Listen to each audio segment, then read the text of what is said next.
All right, it is coming up on 8 o'clock, so let's go ahead and get started, shall we? Welcome back, everyone. This is our, I think, 8th night in our continued reading of Morte de Arthur. So far, this has been kind of a wild ride. We've seen different sides of Arthur and the Knights of the Round than ever I would have imagined. This is the sort of thing that you don't see in the modern adaptations quite often, or the TV miniseries, or the comic series, or really anything of the sort. Even looking at things like, the books about Merlin, or the Once and Future King, there is so much that is just kind of weird about this version. It's, at some points, it's very hyper-fixated on details, and other times it completely brushes over what would otherwise be major events. But it's got its own charm. The flowery language, the sort of whimsical directions and wanderings it takes they're nice in their own way. I think we've mentioned it as we've been in our little chats between chapters sometimes, but this is like medieval shonen anime, or a fanfic about Arthur. And it's got its own vibe. And it works. I'm here for it. But I think sadly we have seen the end of the toxic damsel that we've enjoyed the last couple days. The damsel savage, which was honestly one of the best ways to call her, the best appellations I could have imagined. So, let's go ahead and continue tonight. We've sort of wound back the clock a little while to see Sir Tristram, one of the 3 greatest knights, and see his origin, how he came to be called one of the greatest knights, and how, sadly, we will probably see the end of Sir Marhaus soon, which, you may remember, was alluded to that Marhaus was done in by Tristram, right after we got to know him. And we got to know Marhaus during Gawain's adventures, and by comparison, Marhaus looked really good when we were following Gawain. Yeah, you're right. It's a sort of callback that creativity and the imagination and the desire to put your own twist, your own fingerprint on your favorite stories is something that's been around forever. This was written in the 1500s, for Christ's sake. So it's got legs to it. And people today are still doing it. There's entire sites devoted to things just like this. And that's cool. That's cool. So, alright, let's go ahead and get back into it then. We've got a lot of story ahead of us. We are at about the 60% mark. So we've got quite a lot left in this, and this is only Volume 1. We'll definitely take a break after we finish Volume 1 before we dive into Volume 2. We've got a lot of things on the back burner and the queue, but we'll definitely have Volume 2 in the to-do list. I think I already downloaded it last time. So, that's something to look forward to. But don't worry, we won't be doing strictly Arthurian lore for the next Lord knows how long. We'll take a break, just as soon as we get through Volume 1. Alright, so let's resume now, with Chapter 6 of Tristram's story, how Sir Tristram arrived into the island to furnish the battle with Sir Marhaus. So, to shorten this tale, shorten it, sure. When Sir Tristram has arrived within the island, he looked to the farther side, and there he saw at an anchor 6 ships nigh to the land. And under the shadow of the ships, upon the land, there hoved the noble knight, Sir Marhaus of Ireland. Then Sir Tristram commanded his servant, Gouvernail. You just missed a little bit of the yap, you're fine, Apple. Then Sir Tristram commanded his servant Gouvernail to bring his horse to the land, and dress his harness at all manner of rites. And then, when he had done so, he mounted upon his horse. And when he was in his saddle well apparelled, and his shield dressed upon his shoulder, Tristram asked Gouvernail, "Where is this knight, that I shall have ado withal?" "Sir," said Gouvernail, "see ye him not? I weened ye'd see him. Yonder he hoveth, under the umbril of his ships, on horseback, with his spear in his hand, and his shield upon his shoulder." "That is truth," said the noble knight, Sir Tristram. "Now I see him well enough." Then he commanded his servant Gouvernail to go to his vessel again, and commend me unto mine in King Mark, and pray him, if that I be slain in this battle, for to inter my body as him seemed best. And as for me, let him wit that I will never yield me for cowardice, and if I be slain and flee not, then they have lost no truage for me. And if so be that I flee or yield me as recreant, bid mine aim never bury me in Christian burials. And upon thy life, said Sir Tristram to Gouvernail, come thou not nigh this island, till that thou see me overcome or slain, or else that I win yonder knight. So either departed from other sore weeping.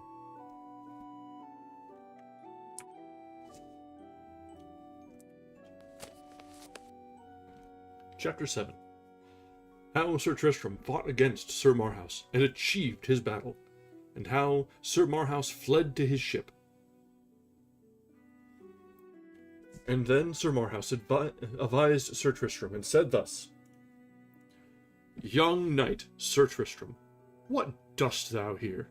Me sore repenteth of thy courage, for wit thou well I have been assayed, and the best knights of this land have been assayed of my hand. And also I have matched with the best knights of the world, and therefore by my counsel return again unto thy vessel. And fair knight, and well-proved knight, said Sir Tristram, thou shalt well wit I may not forsake thee in this quarrel. For I am for thy sake made knight, and thou shalt well wit that I am a king's son born, and gotten upon a queen, and such promise I have made at my uncle's request, and mine own seeking, that I shall fight with thee unto the uttermost, and deliver Cornwall from the old truage. And also wit thou well, Sir Marhaus, that this is the greatest cause that thou couragest me to ado with thee, for thou art called one of the most renowned knights of the world, and because of that noise and fame that thou hast, thou givest me courage to have ado with thee. For never yet was I proved with good knight, and sithen I took the order of knighthood this day, I am well pleased that I may have ado with so good a knight as thou art. And now wit thou well, Sir Marhaus, that I cast me to get worship on thy body, and if that I be not proved, I trust to God that I shall be worshipfully proved upon thy body, and to deliver the country of Cornwall forever from all manner of truage from Ireland forever. When Sir Marhaus had heard him say what he would, he said then thus again, Fair knight, sithen it is so that thou castest to win worship of me, I let thee wit worship may thou none lose by me, if thou mayest stand me 3 strokes. For I let thee wit, for my noble deeds proved and seen, King Arthur made me knight of the Table Round. Then they began to foot their spears, and they met so fiercely together that they smote either other down, both horse and all. But Sir Marhaus smote Sir Tristram a great wound in the side with his spear. And then they avoided their horses, and pulled out their swords, and threw their shields afore them. And then they lashed together as men that were wild and courageous. And when they had stricken so together long, then they left their strokes, and pointed at their breaths and visors. And when they saw that might not prevail them, then they hurtled together like rams to bear either other down. Thus they fought still more than half a day, and either were wondering passing sore, that the blood ran down freshly from them upon the ground. By then Sir Tristram waxed more fresher than Sir Marhaus, and better winded and bigger, and with a mighty stroke he smote Sir Marhaus upon the helm such a buffet that it went through his helm, and through the coif of steel, and through the brain pan, and the sword stuck so fast in the helm and in his brain pan, that Sir Tristram pulled thrice at his sword, or ever he might pull it out from his head. And there Marhaus fell down on his knees, the edge of Tristram's sword left in his brain pan. And suddenly Sir Marhaus rose grovelling, and threw his sword and his shield from him, and so ran to his ships and fled his way. And Sir Tristram had ever his shield and his sword. And when Sir Tristram saw Sir Marhaus withdraw him, he said, "Ah, Sir Knight of the Round Table, why withdrawest thou thee? Thou dost thyself and thy kin great shame. For I am but a young knight, or now I was, never proved, and rather than I should withdraw me from thee, I had rather be hewn in 100 pieces." Sir Marhaus answered no word, but yede his way sore groaning. "Well, Sir Knight," said Sir Tristram, "I promise thee thy sword and thy shield shall be mine, and thy shield shall I wear in all places where I ride on mine adventures, and in the sight of King Arthur and all the Round Table." Well, that's not how I expected that to go.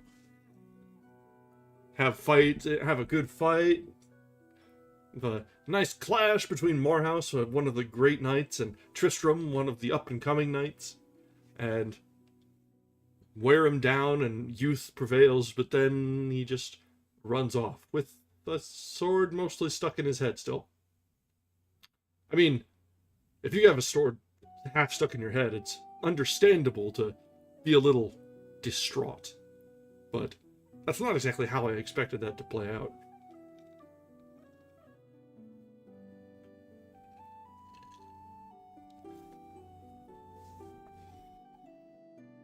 Alright. Chapter 8. How Sir Marhaus, after that he was arrived in Ireland, died of the stroke that Sir Tristram had given him, and how Tristram was hurt. Anon, Sir Marhaus and his fellowship departed into Ireland, and as soon as he came to the king, his brother, he let search his wounds. And when his head was searched, a piece of Sir Tristram's sword was found therein, and might never be had out of his head for no surgeons.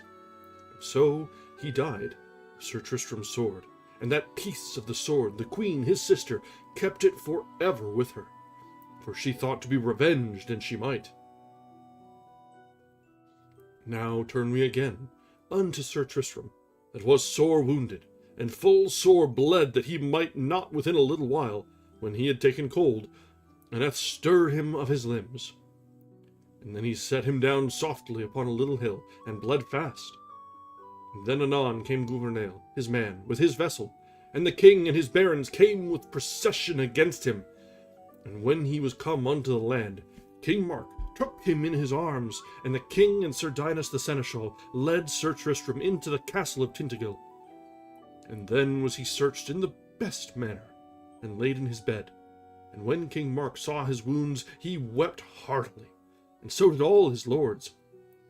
"So God me help," said King Mark, "I would not for all my lands that my nephew died." So Sir Tristram lay there a month, and more. And ever he was like to die of that stroke that Sir Marhaus smote him full with the spear. For as the French book saith, the spear's head was envenomed, that Sir Tristram might not be whole. Then was King Mark and all his barons passing heavy, for they deemed none other but that Sir Tristram should not recover. Then the king let send after all manner of leeches and surgeons, both unto men and women, and there was none that would behote him the life. Then came there a lady, that was a right wise lady, and she said plainly unto King Mark, and to Sir Tristram, and to all his barons, that he should never be whole, but if Sir Tristram went in the same country that the venom came from, and in that country should be holpen, or else never.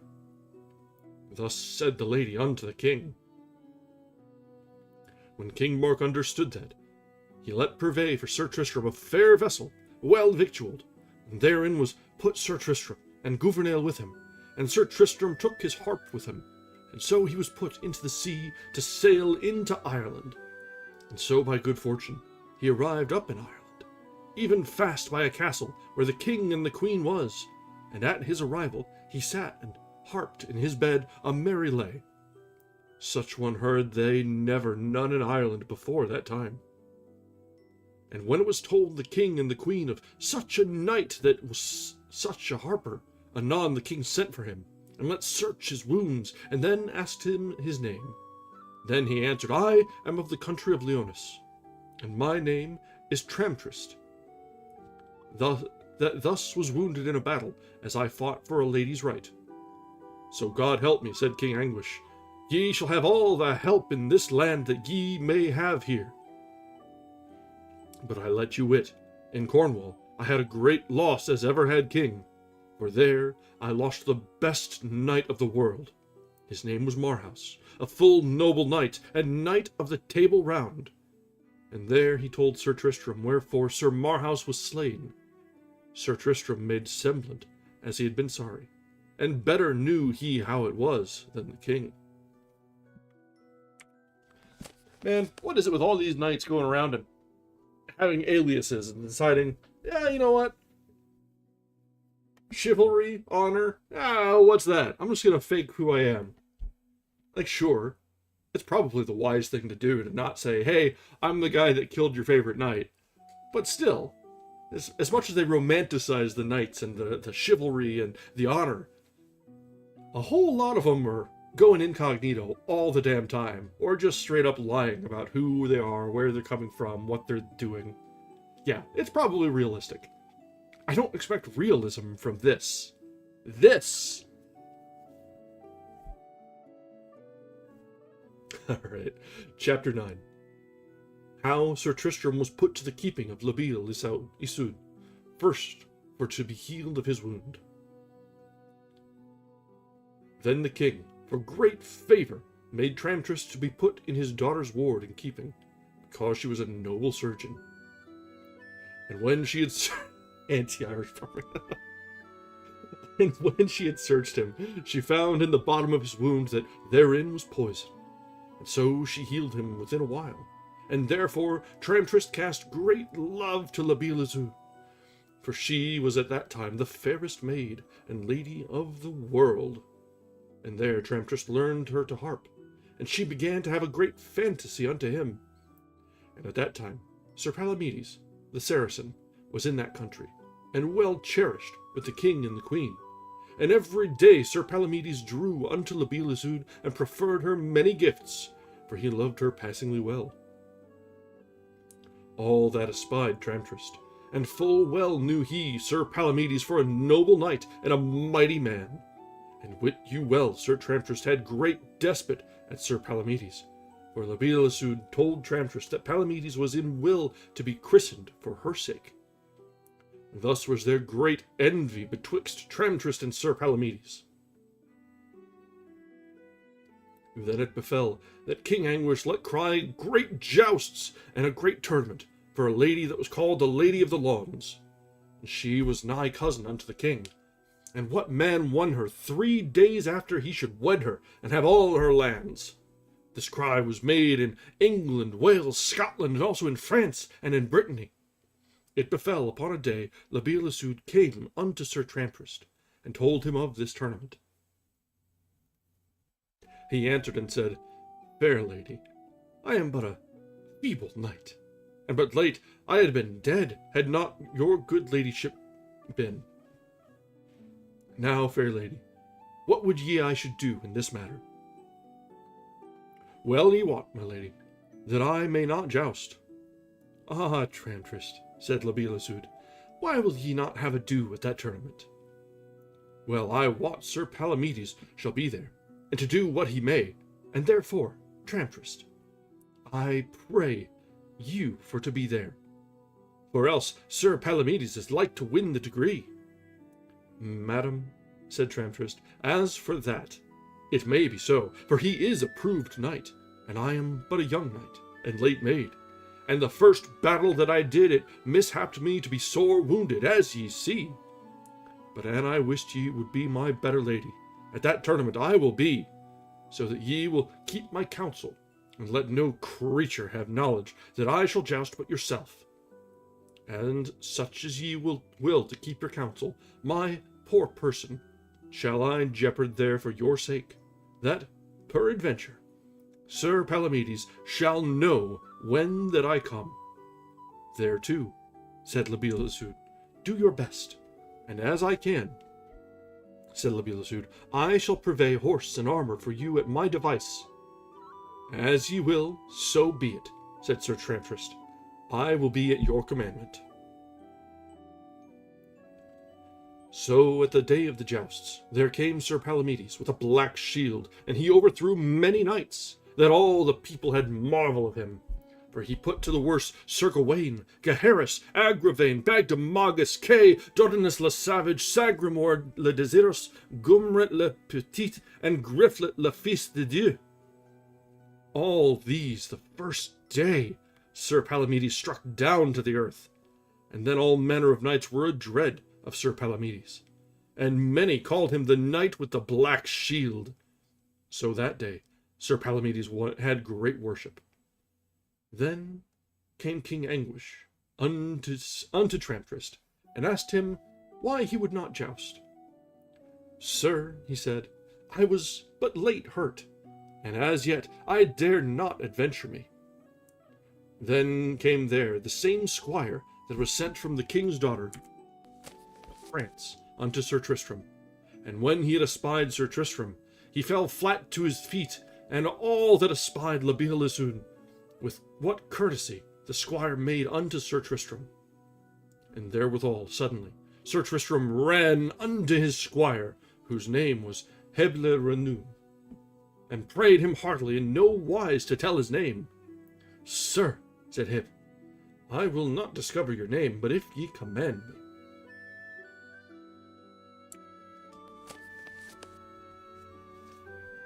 Chapter 10. How Sir Tristram won the degree at a tournament in Ireland, and there made Palamedes to bear no more harness in a year. Then Sir Tristram asked him what he did in those countries. Sir, he said, I came hither with Sir Gawain for to be made knight, and if it please you, of your hands that I may be made knight. Await upon me as to morn secretly, and in the field I shall make you a knight.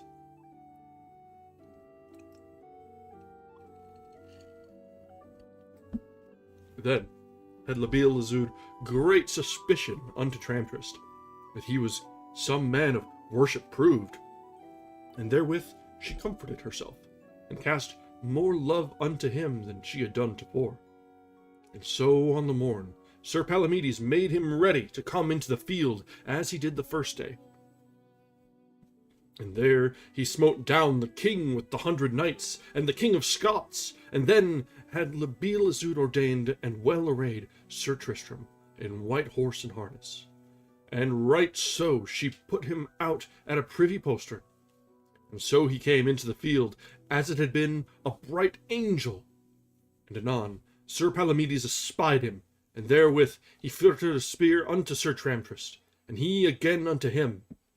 And there Sir Tristram smote down Sir Palamedes unto the earth, and then there was a great noise of people. Some said Sir Palamedes had a fall, some said the knight with the black shield had a fall, and wit you well, La Beale Isoud was passing glad. And then Sir Gawain and his fellows 9 had marvel that what knight it might be that had smitten down Sir Palamedes. Then would there none joust with Tramtrist, but all that were forsook him, most and least. Then Sir Tristram made Hebs a knight, and caused him to put himself forth, and did right well that day. So after Sir Hebs held him with Sir Tristram. And when Sir Palamedes had received this fall, wit ye well that he was sore ashamed, and as privily as he might, he withdrew him out of the field. All that espied Sir Tristram, and lightly he rode after Sir Palamedes, and overtook him, and bade him turn, for better he would assay him, or ever he departed. Then Sir Palamedes turned him, and either lashed at other with their swords. But at the first stroke, Sir Tristram smote down Palamedes, and gave him such a stroke upon the head that he fell to the earth. So then Tristram bade yield him, and do his commandment, or else he would slay him. When Sir Palamedes beheld his countenance, he dread his buffets so, that he granted all his askings. Well said, Sir Tristram. This shall be your charge. First, upon pain of your life, that ye forsake my lady La Beale Isoud, and in no manner wise that ye draw not to her. Also, this 12-month and a day, that ye bear none armor, nor none harness of war. Now promise me this, or here shalt thou die. Alas, said Palamedes, for ever am I ashamed. Then he sware as Sir Tristram had commanded him. Then, for despite and anger, Sir Palamedes cut off his harness and threw them away. And so Tristram turned again to the castle where was La Beale Isoud, and by the way he met with a damsel that asked after Sir Launcelot, that won the Dolorous Guard worshipfully. And this damsel asked Sir Tristram what he was, for it was told her that it was he that smote down Sir Palamedes, by whom the 10 knights of King Arthur's were smitten down. Then the damsel prayed Sir Tristram to tell her what he was, and whether that he were Sir Launcelot de Lake, for she deemed that there was no knight in the world might do such deeds of arms but if he were Launcelot. Fair damsel, said Sir Tristram, wit ye well that I am not Sir Launcelot, for I was never of such prowess, but in God is all that he may make me as good a knight as the good knight Sir Launcelot. Now, gentle knight, said she, put up thy visor. And when she beheld his visage, she thought she never saw a better man's visage, nor a better faring knight. And then when the damsel knew certainly that he was not Sir Launcelot, then she took her leave, and departed from him.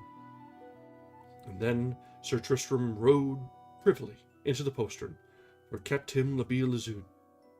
And there she made him good cheer, and thanked God of his good speed. So anon, within a while, the king and the queen understood that it was Tramtrist that smote down Sir Palamedes. Then was he much made of, more than he was before.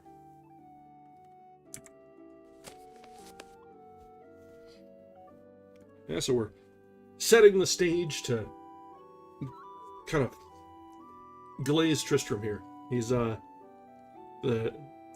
out Palamedes, who took out Gawain and his cohort, which, I mean, at this point, is that really so high a bar?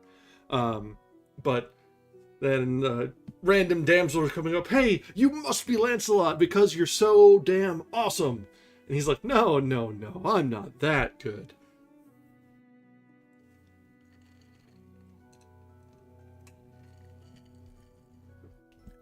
But he won his own lady, for now anyway. We'll see if they're gonna stick together a little bit. We're pretty early in Tristram's tale. He's got plenty of time to wander about. And so, chapter 9, how the queen espied that Sir Tristram had slain her brother, Sir Marhaus, by his sword, and in what jeopardy he was. Yeah, the French bias is very powerful. There's, between all the obviously the French knights being pumped up, and the constant references to the French book, as the French book saith, or as said in the French book. So there's a lot of out of weight emphasis, which, considering that Arthur is at the root an English king, or hero of legend, the fact that the French is so upplayed is remarkable. I know that they'd intertwined and intermarried and gone back and forth so much in those times that there was really very little between them, like, that was separate. At some points it was more like a in-state college rivalry than it was two rival nations. But still, it's kind of weird how the the French bias has overtaken so much of the English on this when it's definitely supposed to be an English legend. Yeah, for sure.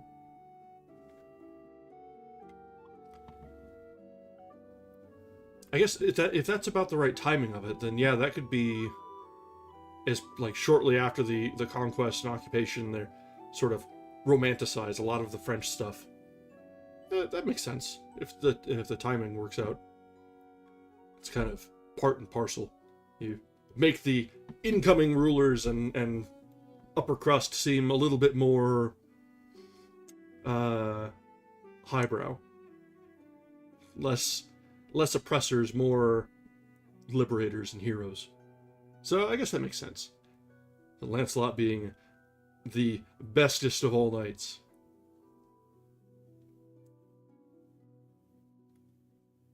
That makes sense, yeah. I'm a little rusty on my European history at that point. Took a course in college, and it's been a good number of years since then. Alright. So let's get back to it, and we'll see if we can buff up a little bit, shall we? Thus was Sir Tramtrist long there well cherished with the king and the queen, and namely with La Beale Isoud. So upon a day the queen and La Beale Isoud made a bane for Sir Tramtrist. And when he was in his bane, the queen and Isoud, her daughter, roamed up and down in the chamber. And theirewhiles Gouvernail and Hibbs attended upon Tramtrist. And the queen beheld his sword thereas it lay upon his bed. And then by unhap the queen drew out his sword, and beheld it a long while. And both they thought it a passing fair sword, but within a foot and a half of the point there was a great piece thereof outbroken of the edge. And when the queen espied that gap in the sword, she remembered her of a piece of sword that was found in the brain-pan of Sir Marhaus, the good knight that was her brother. Alas then, said she unto her daughter, La Beale Isoud, this is the same traitor knight that slew my brother thine em. When Isoud heard her say so, she was passing sore abashed, for passing well she loved Tramtrist, and full well she knew the cruelness of her mother the queen. Anon therewithal the queen went unto her own chamber, and sought her coffer, and there she took out the piece of the sword that was pulled out of Sir Marhaus's head after that he was dead.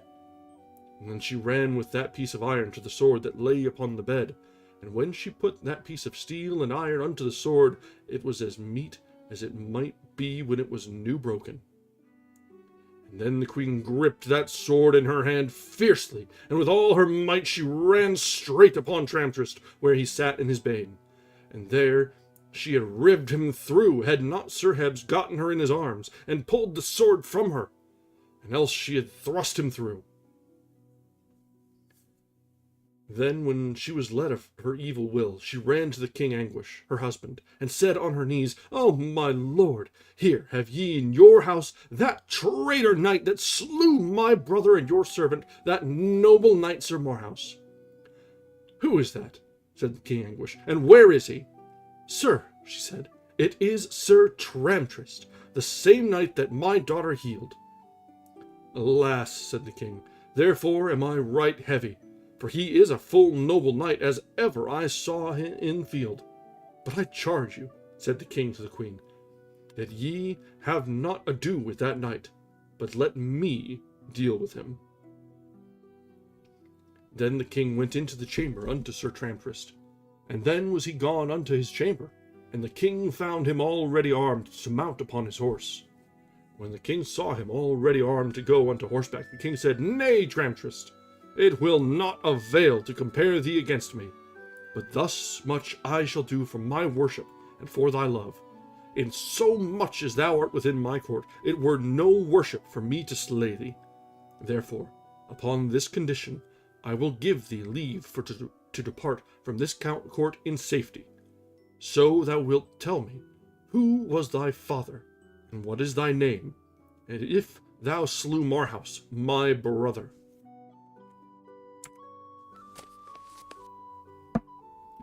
Chapter 12.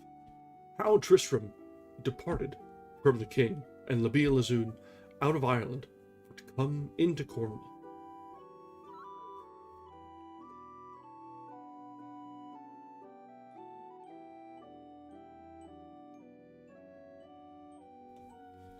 Sir, said Tristram, now I shall tell you all the truth. My father's name is Sir Meliodas, King of Leonis, and my mother hight Elizabeth, that was sister unto King Mark of Cornwall. And my mother died of me in the forest, and because thereof she commanded, or she died, that when I were christened, they should christen me Tristram. And because I would not be known in this country, I turned my name, and let me call Tramtrist. And for the truage of Cornwall I fought for my em's sake, and for the right of Cornwall that ye had possessed many years. And wit ye well, said Tristram unto the king, I did the battle for the love of mine uncle, King Mark, and for the love of the country of Cornwall, and for to increase mine honour. For that same day that I fought with Sir Marhaus, I was made knight, and never or then did I battle with no knight. And from me he went alive, and left his shield and his sword behind. So God help me. So God me help, said the king, I may not say but ye did as a knight should, and it was your part to do for your quarrel, and to increase your worship as a knight should. Howbeit, I may not maintain you in this country with my worship, unless that I should displease my barons, and my wife and her kin. Sir, said Tristram, I thank you of your good lordship, that I have had with you here, and the great goodness my lady your daughter hath shewed me, and therefore, said Sir Tristram, it may so happen that ye shall win more by my life than by my death. For in the parts of England it may happen, I may do you service at some season, that ye shall be glad that ever ye shewed me your good lordship. With more promise you, as I am true knight, that in all places I shall be my lady your daughter's servant and knight in right and in wrong, and I shall never fail her, to do as much as a knight may do. Also, I beseech your good grace, that I may take my leave at my lady, your daughter, and at all the barons and knights. I will well, said the king. Then Sir Tristram went unto the La Beale Isoud, and took his leave of her, and then he told her all, what he was, and how he had changed his name because he would not be known, and how a lady told him that he should never be whole till he came into this country, where the poison was made, wherethrough I was near my death, had not your ladyship been. O gentle knight, said La Beale Isoud, full woe am I of thy departing, for I saw never man that I owed so good will to. And therewithal she wept heartily. Madam, said Sir Tristram, ye shall understand that my name is Sir Tristram de Leonis, gotten of King Meliodas, and born of his queen, and I promise you faithfully that I shall be all the days of my life your knight. Gramercy, said La Beale Isoud, and I promise you there against that I shall not be married this 7 years but by your assent, and to whom that ye will I shall be married to him will I have, and he will have me if ye will consent. And then Sir Tristram gave her a ring, and she gave him another, and therewith he departed from her, leaving her making great dole and lamentation. And he straight went unto the court among all the barons, and there he took his leave, at most and least. And openly he said among them all, Fair lords, now it is so that I must depart. If there be any man here that I have offended unto, or that any man may be with me grieved, let complain him here, before me, or that I ever depart, and I shall amend it unto my power. And if there be any that will proffer me wrong, or say of me wrong or shame behind my back, say it now or never, and here is my body to make it good. Body against body. And all they stood still. There was not one that would say one word. Yet were there some knights that were of the Queen's blood, and of Sir Marhaus's blood, but they would not meddle with him.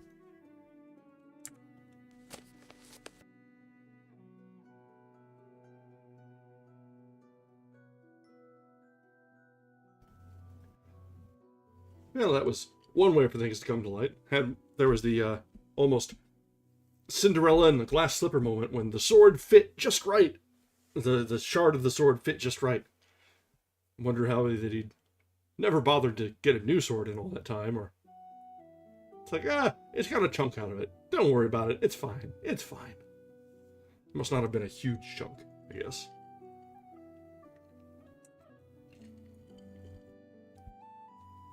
And then the daughter of the princess there was interesting. She's like, oh yeah, I won't marry anyone unless you tell me to. And then I'll marry whoever you tell me to. Which is a little weird. Kind of a lot weird, actually.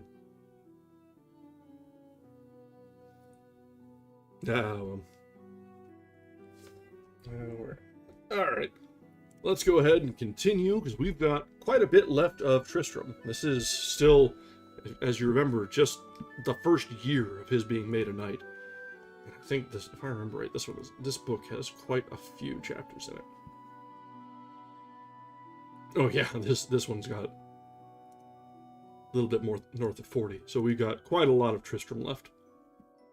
Kind of interesting that Tristram is almost given more page time than Arthur. Alright, chapter 13. How Sir Tristram and King Mark hurted each other for the love of a knight's wife.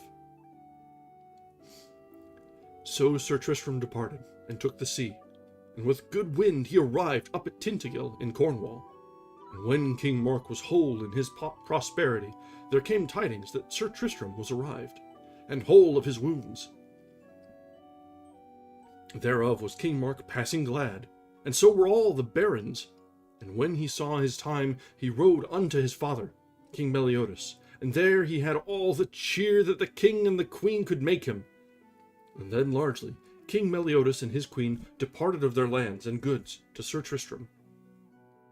Then by the license of King Meliodas, his father, he returned again unto the court of King Mark, and there he lived in great joy long time, until at the last there befell a jealousy and an unkindness betwixt King Mark and Sir Tristram, for they loved both one lady, and she was an earl's wife that hight Sir Segwarides. And this lady loved Sir Tristram passingly well, and he loved her again, for she was a passing fair lady, and that espied Sir Tristram well. Then King Mark understood that and was jealous, for King Mark loved her passingly well. So it fell upon a day, this lady sent a dwarf unto Sir Tristram, and bade him, as he loved her, that he would be with her the night next following.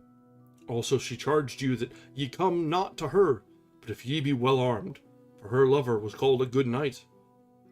Sir Tristram answered to the dwarf, Recommend me unto the lady, and tell her I will not fail, but I will be with her the term that she hath set me. And with this answer the dwarf departed. And King Mark espied that the dwarf was with Sir Tristram upon message from Segwarides' wife. Then King Mark sent for the dwarf, and when he was come, he made the dwarf by force to tell him all, why and wherefore that he came on message from Sir Tristram. Now, said King Mark, go where thou wilt, and upon pain of death that thou say no word that thou spakest with me. So the dwarf departed from the king.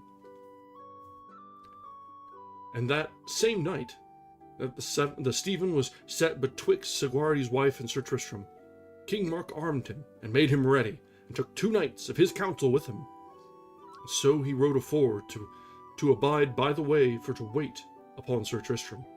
And as Sir Tristram came riding upon his way with his spear in his hand, King Mark came hurtling upon him with 2 knights suddenly. And all 3 smote him with their spears, and King Mark hurt Sir Tristram on the breast right sore.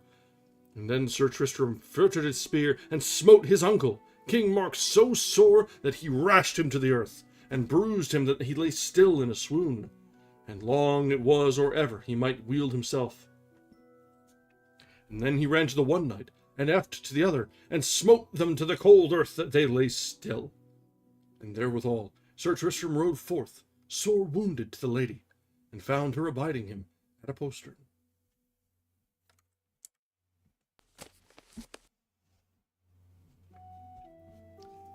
Chapter 14. How Sir Tristram lay with the lady, and how her husband fought with Sir Tristram.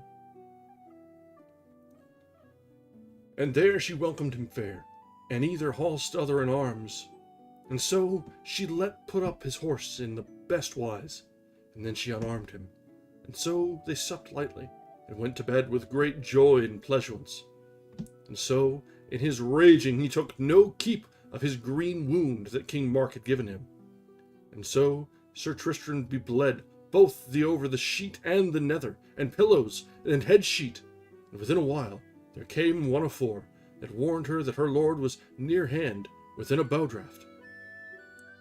So she made Sir Tristram to arise, and so he armed him, and took his horse, and so departed.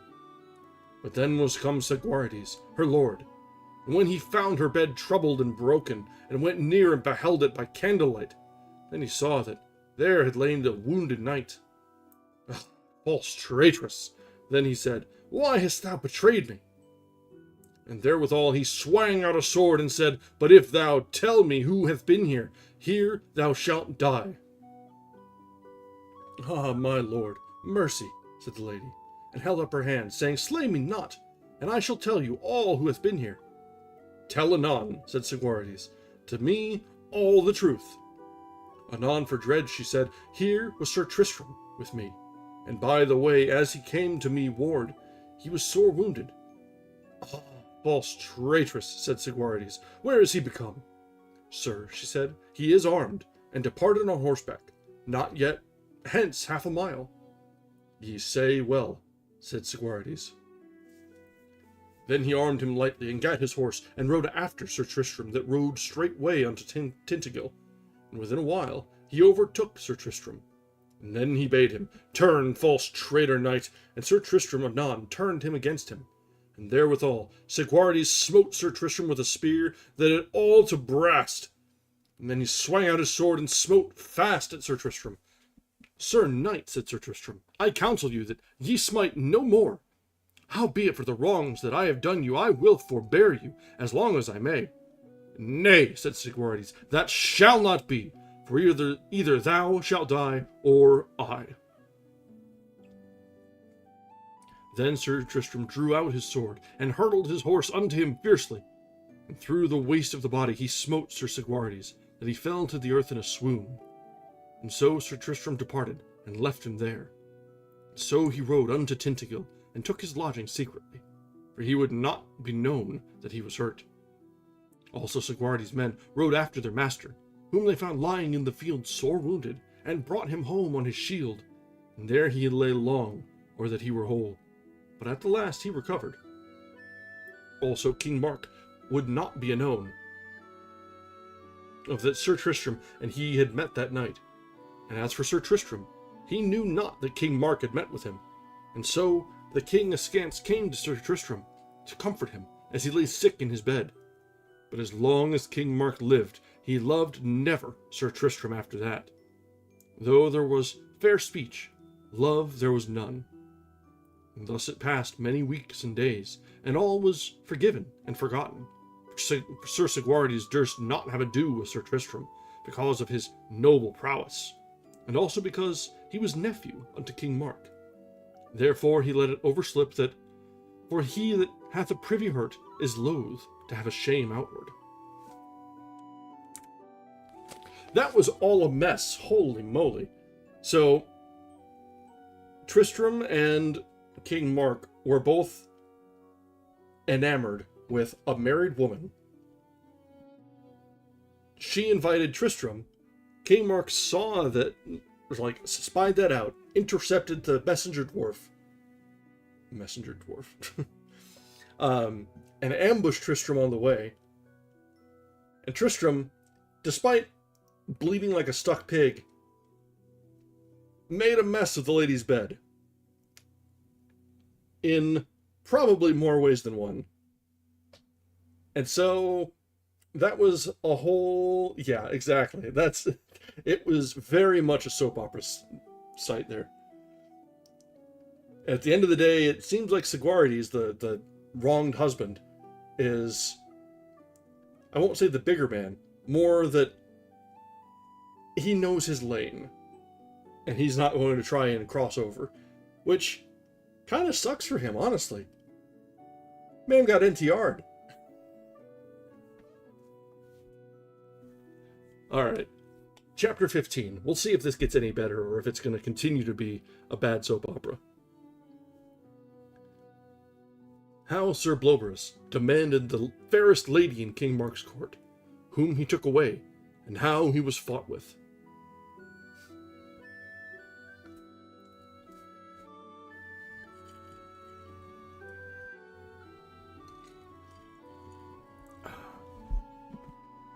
Then it befell upon a day that the good knight Bloberus de Ganis, brother to Blamore de Ganis, and nigh cousin unto the good knight Sir Lancelot de Lake, this Bloberus came unto the court of King Mark, and there he asked of King Mark a boon, to give him what gift that he would ask in his court. When the king heard him ask so, he marvelled of his asking, but because he was a knight of the Round Table, and of a great renown, King Mark granted him his whole asking. Then, said Sir Bloberus, I will have the fairest lady in your court that me list to choose. I may not say nay, said King Mark. Now, choose at your adventure. And so Sir Bloberus did choose Sir Segwarides' wife, and took her by the hand, and so went his way with her. And so he took his horse, and Gart set her behind his squire, and rode upon his way. Okay, yeah, so we're still watching a soap opera. Okay, cool. When Sir Segwarides heard tell that his lady was gone with a knight of King Arthur's court, then he armed him and rode after that knight for to rescue his lady. So when Bloberus was gone with this lady, King Mark, and all the court was wroth that she was away. Then were there certain ladies that knew that there were great love between Sir Tristram and her, and also that lady loved Sir Tristram above all other knights. Then there was one lady that rebuked Sir Tristram in the horriblest wise, and called him coward knight, that he would, for shame of his knighthood, see a lady so shamefully be taken away from his uncle's court. But she meant that either of them had loved other with entire heart. But Sir Tristram answered her thus, Fair lady, it is not my part to have ado in such matters, while her lord and husband is present here. And if it had been that her lord had not been here in this court, then for the worship of this court peradventure, I would have been her champion. And if so be if so be Sir Segwarides speed not well, it may happen that I will speak with that good knight, or ever he pass from this country. Then within a while came one of Sir Segwarides' squires, and told in the court that Sir Segwarides was beaten sore and wounded to the point of death. As he would have rescued his lady, Sir Bloberus overthrew him, and sore hath wounded him. Then was King Mark heavy thereof, and all the court. When Sir Tristram heard of this, he was ashamed and sore grieved. And then was he soon armed and on horseback, and Gouvernail his servant bare his shield and spear. And so, as Sir Tristram rode fast, he met with Sir Andred his cousin, that by the commandment of King Mark was sent to bring forth. And ever it lay in his power 2 knights of Arthur's court that rode by the country to seek their adventures. When Sir Tristram saw Sir Andred, he asked him what tidings. So God me help, said Sir Andred, there was never worse with me, for here, by the commandment of King Mark, I was sent to fetch 2 knights of King Arthur's court, and that one beat me and wounded me, and sent not by my message. Fair cousin, said Sir Tristram, ride on your way, and if I may meet them, it may happen, I shall revenge you. So Sir Andred rode into Cornwall, and Sir Tristram rode after the 2 knights, the which one hight Sangramore le Desiros, and the other hight Dodonus le Savage.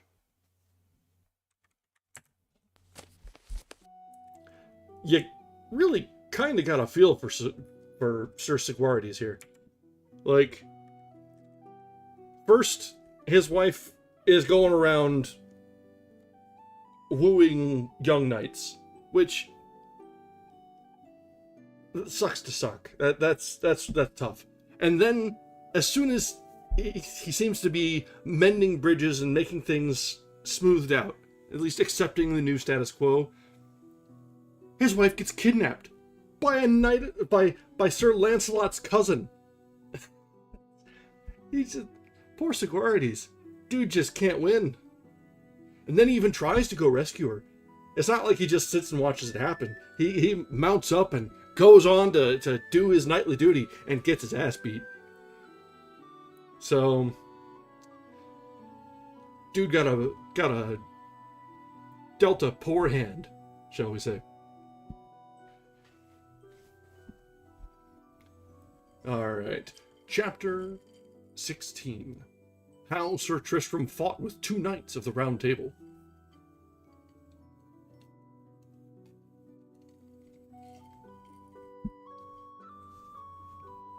Then, within a while, Sir Tristram saw them afore him, 2 likely knights. Sir, said Gouvernail unto his master, Sir, I would counsel you not to have ado with them, for they be 2 proved knights of Arthur's court. As for that, said Sir Tristram, have ye no doubt, but I will have ado with them to increase my worship. For it is many days sithen I did any deeds of arms. Do as ye list, said Gouvernail. And therewithal anon Sir Tristram asked them from whence they came, and whither they would, and what they did in those marches. Sir Sagramore looked upon Sir Tristram, and had scorn of his words, and asked him again, Fair knight, be ye a knight of Cornwall? Whereby ask ye it, said Sir Tristram, for it is seldom seen, said Sir Sagramore, that ye Cornish knights be valiant men of arms. For within these 2 hours there met us one of your Cornish knights, and great words he spake, and anon with little might he was laid to the earth.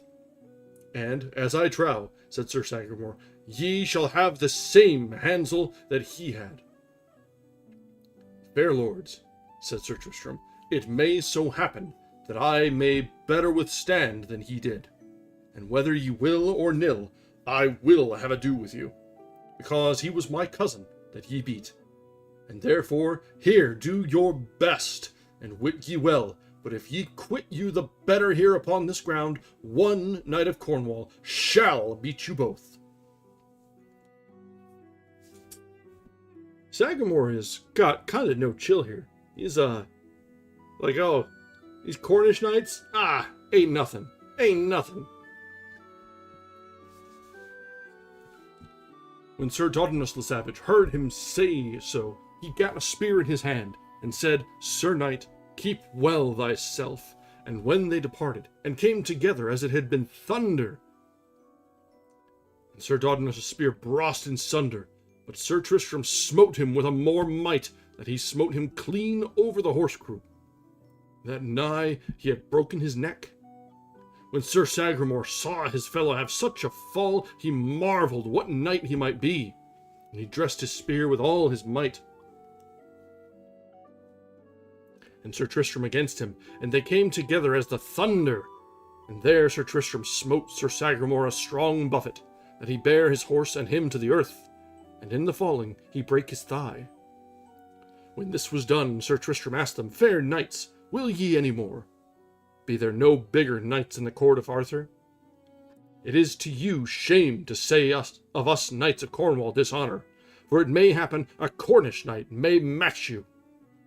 That is truth, said Sir Sagramore, that have we well proved. But I require thee, said Sir Sagramore, tell us your right name, by the faith and troth that ye owe to the high order of knighthood. Ye charge me with a great thing, said Sir Tristram, and sithen ye list to wit it, ye shall know and understand that my name is Sir Tristram de Lyonesse, King Meliodas' son, and nephew unto King Mark. Then were they 2 knights fain that they had met with Tristram, and so they prayed him to abide in their fellowship. Nay, said Sir Tristram, for I must have ado with one of your fellows. His name is Sir Bloberus de Gannis. God speed you well, said Sir Sagramore and Dodinas. Sir Tristram departed, and rode onward on his way. And then he was ware before him in a valley, where rode Sir Bloberus, with Sir Segwarides' lady, that rode behind his squire upon a palfrey.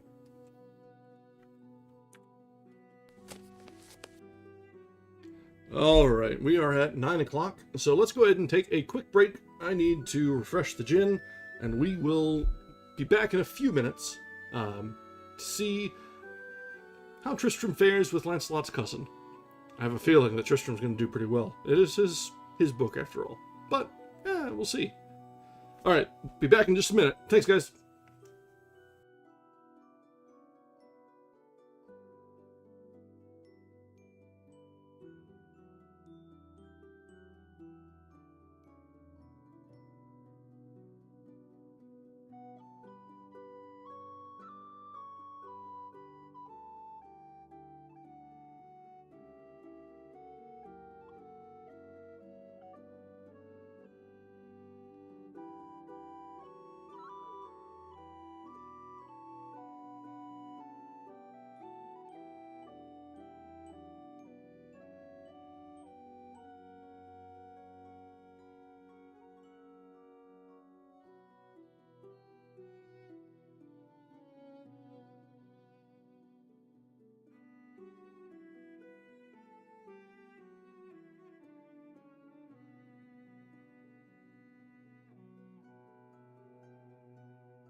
All right, we are back.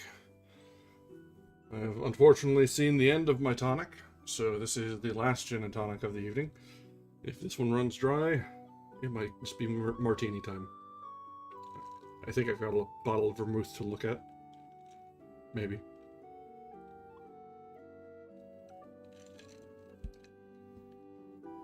Let's hope it not come to that.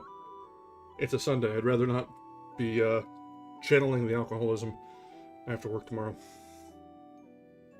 All right. Nah.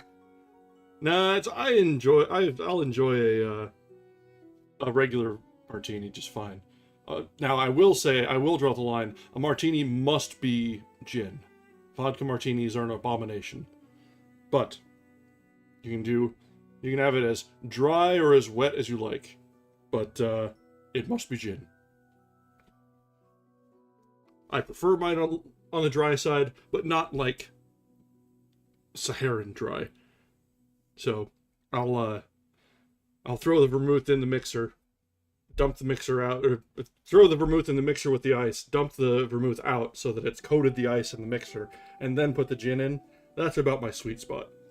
But you can do it with the gin, or with the vermouth left in. That's totally acceptable.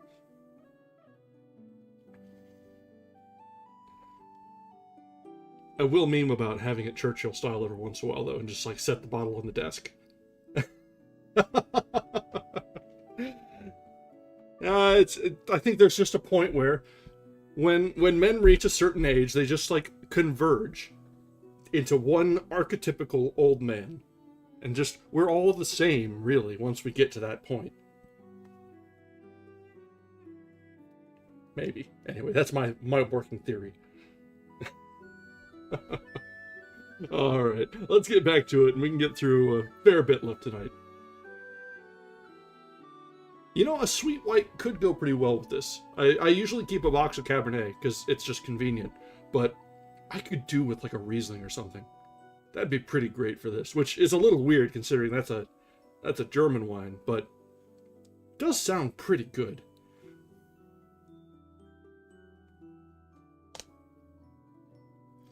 Alright, let's resume now and get back to this episode of The Days of Our Medieval Lives. With chapter 17, how Sir Tristram fought with Sir Bloberus for a lady, and how the lady was put to choice to whom she would go. Okay, now you're really just screwing with me. Like, now he's like, you have to choose! You have to choose who to go with! This is a soap opera. It really is.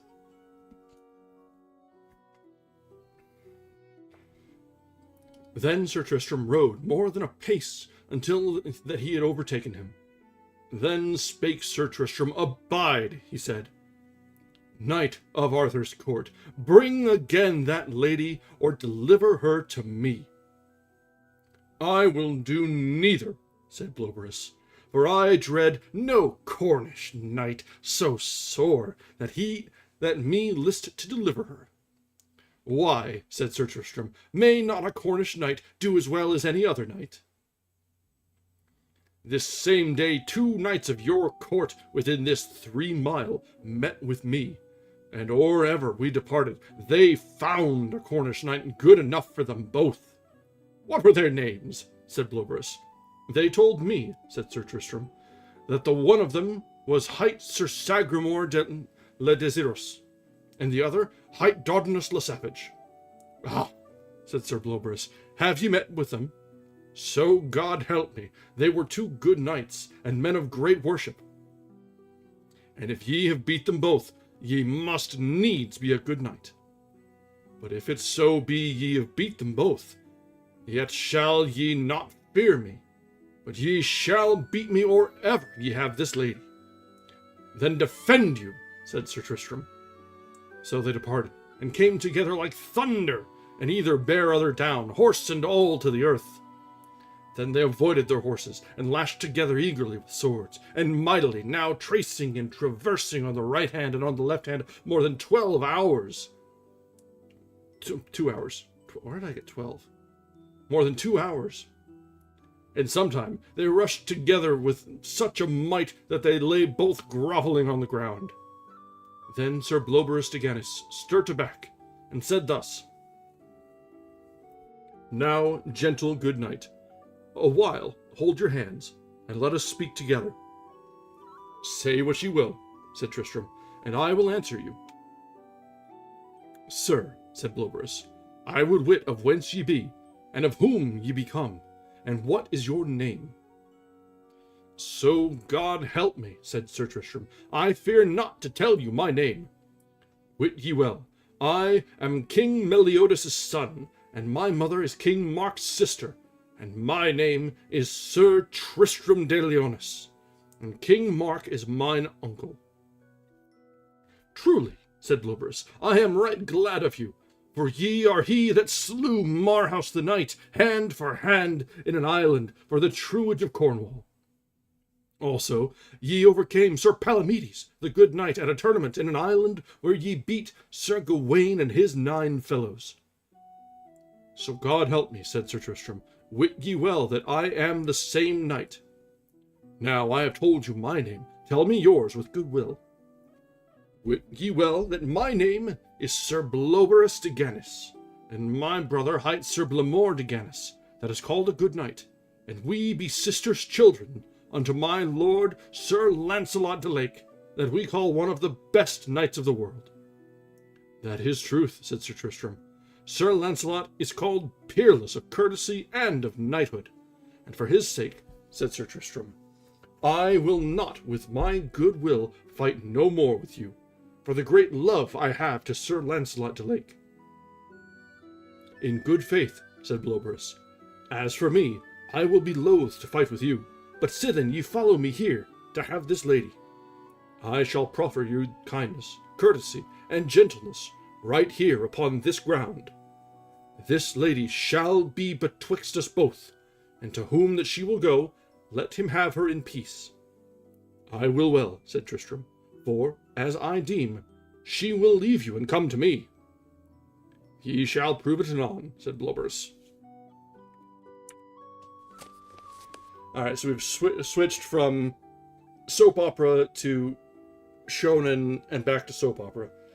We've had the, oh, fight you until we're friends. Oh, fight and I respect you now. And now, let the lady choose which way she wants to go. Make her choose. Make her choose now. Put her to pressure. It is interesting how Lancelot's cousins are definitely not the chivalrous knights that Lancelot is. He's got the whole, like, best knight of the world, and also, like, the most chivalrous and most loyal and honorable to ladies the world over vibe to him. He's never done wrong by a lady in any of his stories.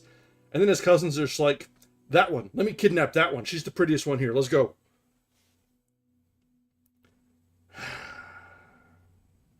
It makes for good drama, at least.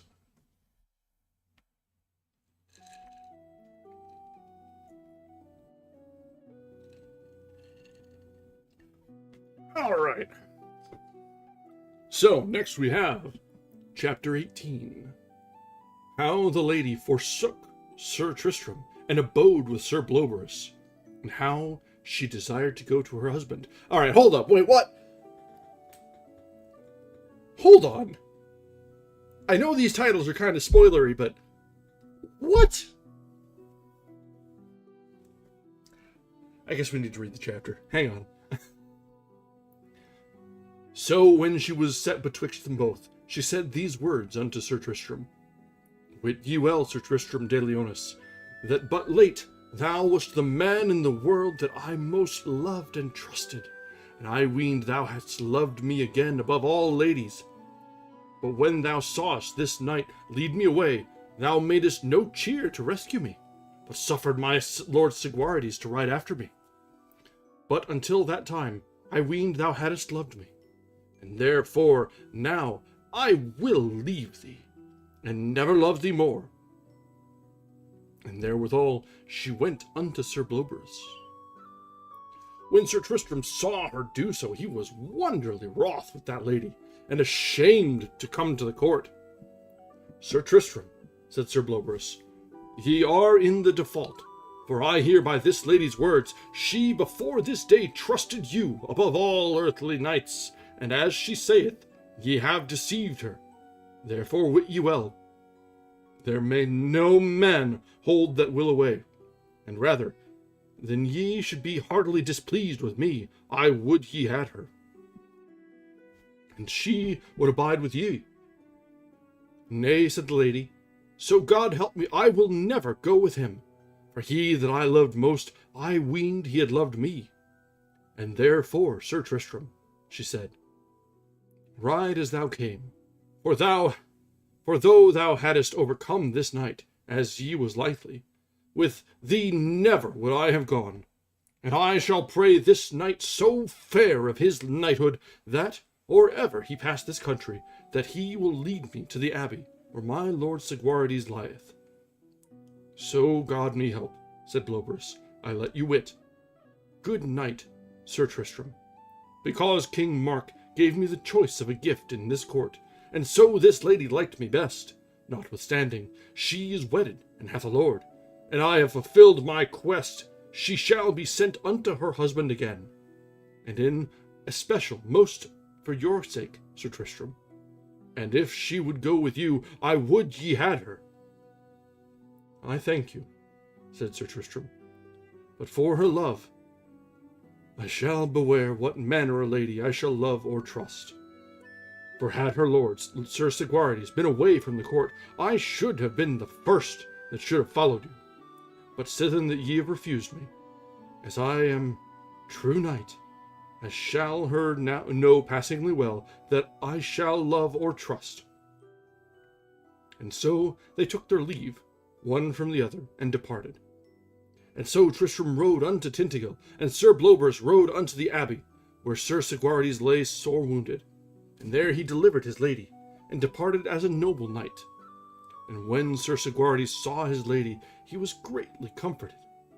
And then she told him that Sir Tristram had done great battle with Sir Bloberus, and caused him to bring her again. These words pleased Sir Segwarides right well, that Sir Tristram would do so much. And so that lady told all the battle unto King Mark betwixt Sir Tristram and Sir Bloberus. And we're back into soap opera territory, where she has to get the dig in. Say, oh, no, I don't fancy going with you after all. This gin may not last after all.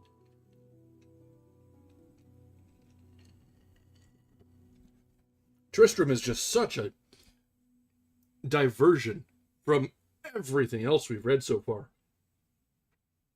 Like, Gawain's foibles, Lancelot's adventures, Arthur's pride, Merlin doing Merlin things, like, all of those, it kind of makes sense. They're on brand.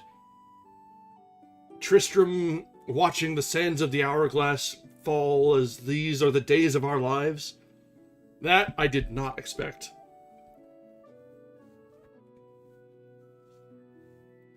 Alright. Chapter 19. How King Mark sent for Sir Tristram, for La Beale Isoud toward Ireland, and how, by fortune, he arrived into England. Then, when this was done, King Mark cast always in his heart how he might destroy Sir Tristram. Then he imagined in himself to send Sir Tristram into Ireland for La Beale Isoud. For Sir Tristram had so praised her beauty and her goodness that King Mark said that he would wed her. Whereupon he prayed Sir Tristram to take his way into Ireland for him on message, and all this was done to the intent to slay Sir Tristram. Notwithstanding, Sir Tristram would not refuse the message, for no danger nor peril that might fall, for the pleasure of his uncle. But to go, he made him ready in the most goodliest wise that might be devised.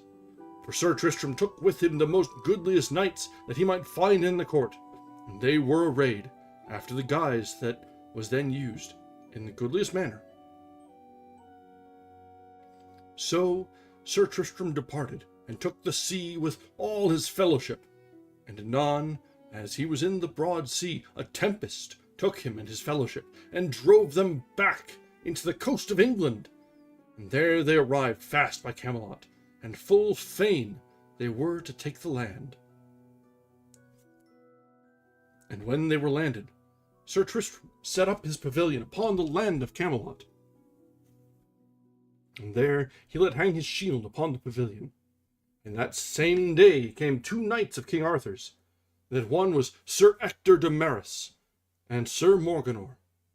And they touched the shield, and bade him come out of the pavilion for to joust, and he would joust.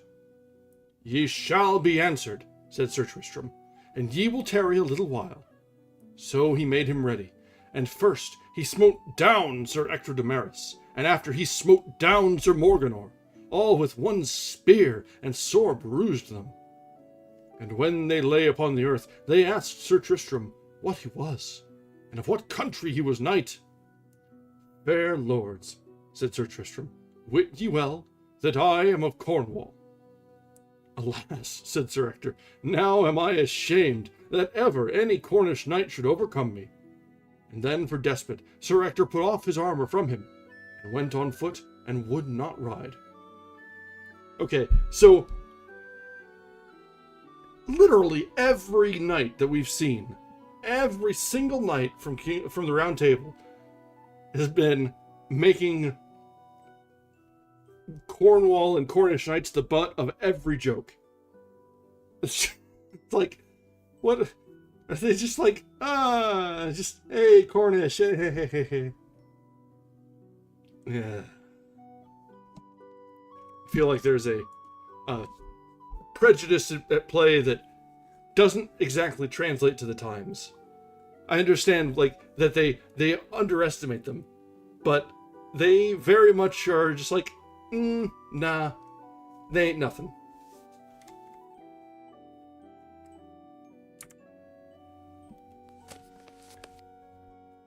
Alright, Chapter 20. How King Anguish of Ireland was summoned to come to King Arthur's court for treason. So that's a left turn. Then it fell that Sir Bloberus and Sir Blamore de Ganys, that were brethren, they had summoned the King Anguish of Ireland for to come to Arthur's court upon pain of forfeiture of King Arthur's good grace. And if the King of Ireland came not in at the day assigned and set, the king should lose his lands.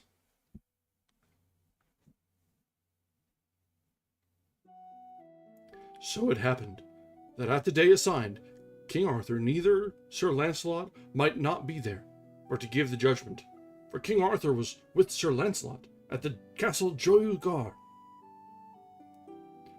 And so King Arthur assigned King Carados and the King of Scots to be there that day as judges. So when the kings were at Camelot, King Anguish of Ireland was come to know his accusers. Then was there Sir Blamore de Ganys, and appealed the King of Ireland of treason, that he was slain a cousin of his in his court in Ireland by treason. The king was sore abashed of his accusation.